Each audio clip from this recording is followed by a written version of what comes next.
Bonsoir, la question fait débat depuis longtemps sans qu'aucune réponse formelle puisse être apportée. Il n'empêche, cette étude laisse perplexe. Des chercheurs de l'ULB ont exposé des fourmis à des ondes GSM. Très vite, les animaux sont non seulement désorientés, mais ils perdent de 50% de leur capacité, un résultat qui donne à réfléchir. Jimmy Méo et Kinerkan. L'expérience peut être réalisée très rapidement. Poser un téléphone portable au milieu d'une société de fourmis et déjà instantanément, les premiers effets sont visibles. Vous voyez que celle-ci n'a plus sa locomotion normale. C'est plus faire aller ses pattes, c'est parce qu'elle a été trop longtemps près des ondes. Ça, c'est une ataxie musculaire. Le premier système touché est le système nerveux. Mais le système nerveux, il dirige tout. Il dirige la locomotion, il dirige la perception des signaux émis par les autres, il dirige le comportement, etc. Donc tout est affecté.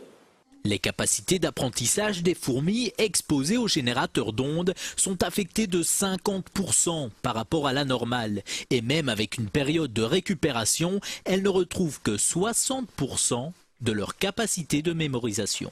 J'ai éteint le générateur, elles ont récupéré un peu et ont pu apprendre, mais n'ont plus jamais réatteint leur niveau initial. Il en est de même pour 7 fourmis exposées aux ondes du GSM.